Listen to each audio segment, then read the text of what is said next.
Underground bunker. End of a long day here on Thursday outside of the courthouse. A lot happened today. I have a lot to go through. I'm going to try to get through it quickly. First, we started out continuing the cross-examination of Jane Doe 3.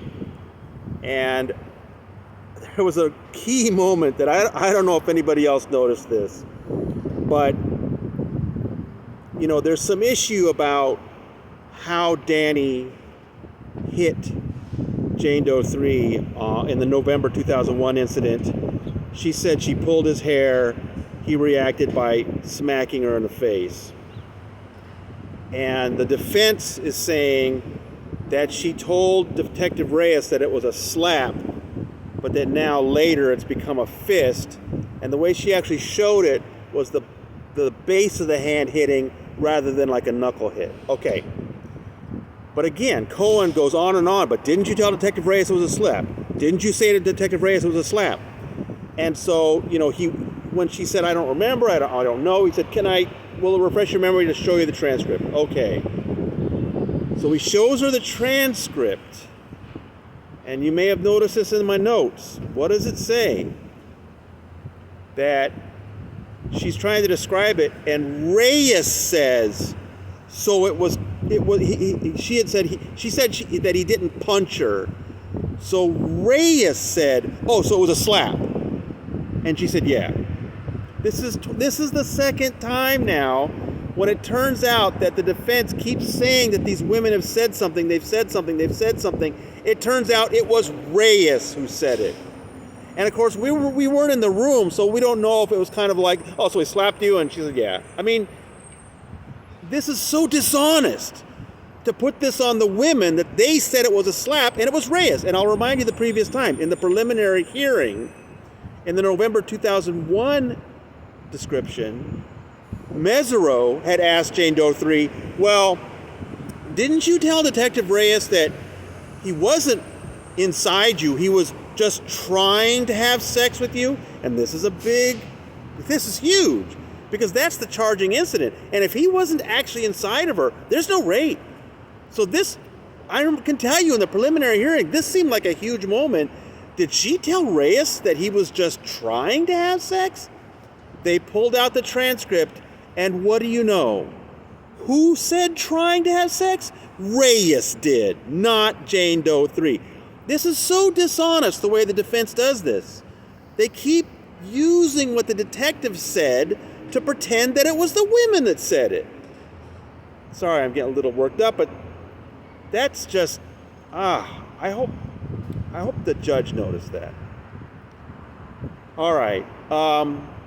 As for the cross-examination in general, once again, Cohen, it always seems with Cohen that he's setting something up for later, and it's all wind up and no delivery.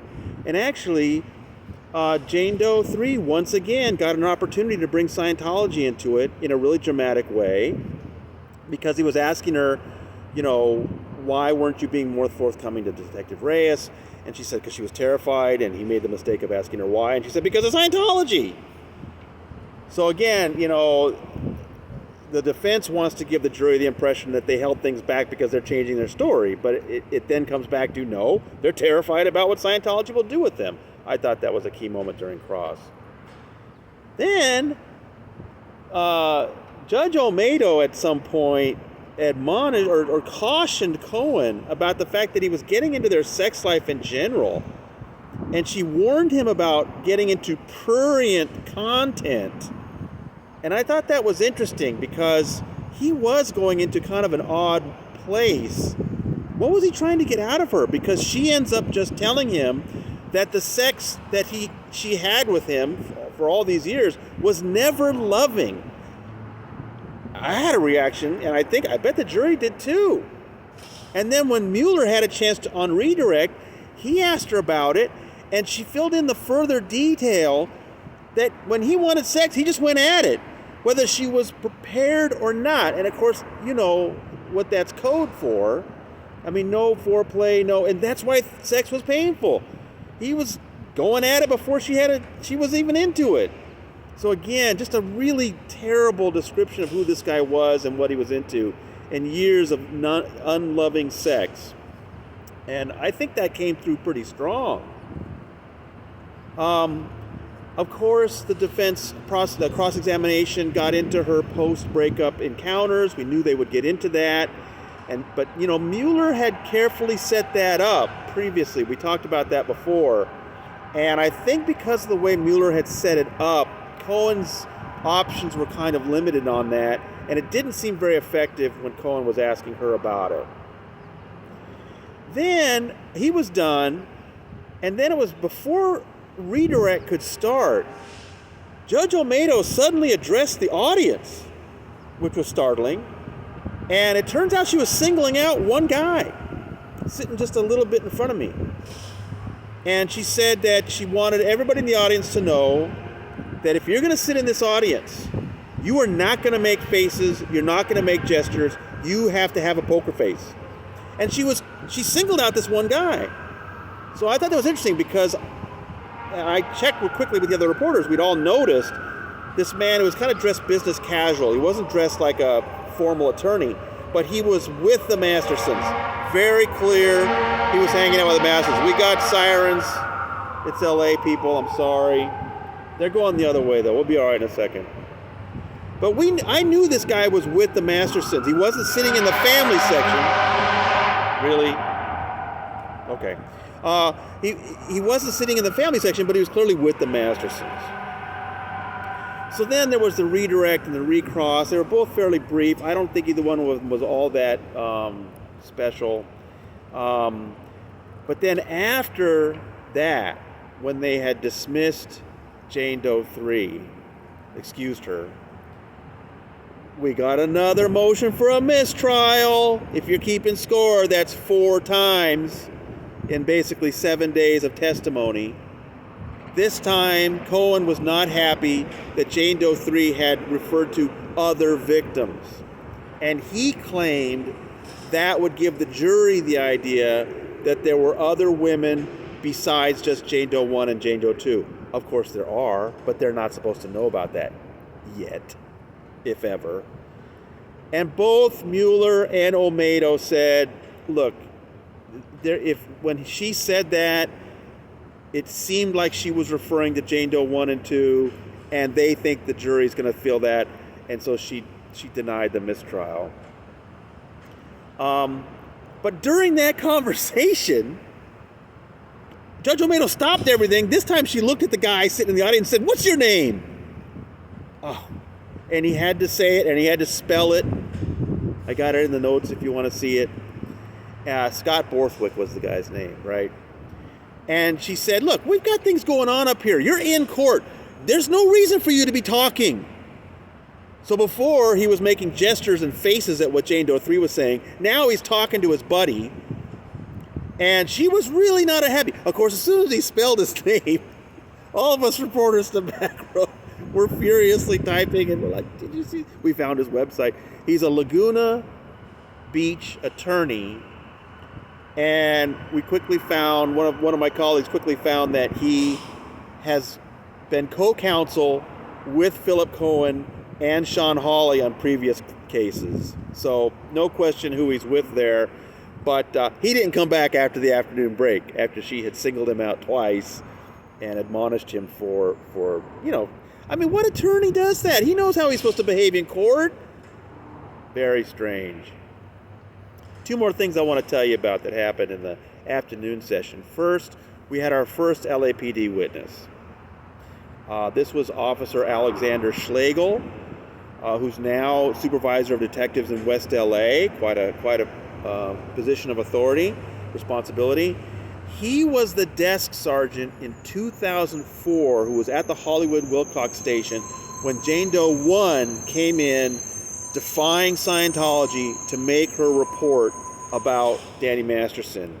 Now, if you've been following the notes, you know that for days, defense attorney Philip Cohen was trying to make it sound like this report in 2004 is nothing like what Jane Doe 1 is saying today.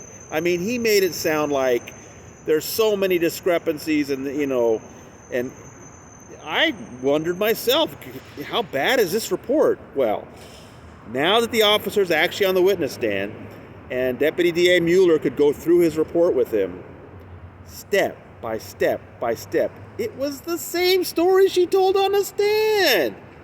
It was striking. Everything was in there about the not drinking before she got to his house, the drink she had when she was with Luke Watson, going out to the backyard, getting thrown into the jacuzzi, feeling dizzy and sick, him sticking his fingers down her throat, taking her in the shower, taking her in the bed, how she woke up to him raping her. I mean, it was remarkable how just the same it was that she told him in 2004 and what she said on the stand. Just stunning. And it was only stunning because Cohen had spent days trying so hard to make it sound like there was nothing in common with what she was saying. I came out of there just really stunned. But that's when I need to tell you about the other thing that happened late this afternoon. So I got wrapped up. I'd sent you all my notes, left the courtroom, and there's two people sitting there on a bench smiling at me. Jeffrey Augustine and Mark Headley. You might have saw my picture earlier today. Mark decided to come down. He's in town. I invited him into the court. He came on up. He spent the whole afternoon in court. They're grinning at me. I'm thinking, what's going on? Well, it turns out they had a very interesting encounter. And I'll tell you what, I'm going to let Mark tell you about it. Hey, Bunker guys. Yeah, so anyway, when Danny came out of the courtroom, he was talking with a bunch of people, and I think he was with, who was he with? Attorney. He was with his attorney, and then he started walking towards Jeff and I, and we're just sitting along the hallway, and he was glaring at me like the evilest glare I've ever had. And he just kept walking, but he locked eyes with me, and he kept walking, but his head turned as he walked, and he just stared right at me. And I was like, whoa, dude, take it easy, right? Like it was very aggressive without saying anything. And then he just continued down the hallway, and then Jeff sat next to me going, that dude's been poker face every day, but he was not today. Yeah, it's a big difference. And the thing is, I want Mark to explain why Danny Masterson would probably recognize him. This is a great story. So when I was at Gold, we shot a movie with Danny, and it's called TR6, the use of dolls in auditing, or something like training and auditing. Anyway, Danny is the chief. He's one of the chief dolls. And his name was Captain Jack. And Captain Jack was getting investigated for being a suppressive person. And I actually come in as a Sea Org investigator, and I security check everybody in the joint, and I find out it wasn't Danny who did what he was supposed to be doing. They were accusing him of being an alcoholic doll and other nefarious activities. And I basically got Danny off the hook and saved the day.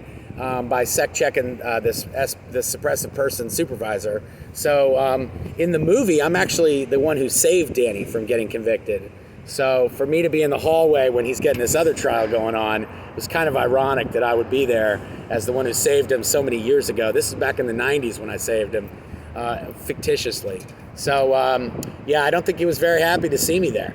Well, I think maybe you re-stimulated him. That's possible. It could have been an earlier similar incident. You got him stuck in an electronic incident.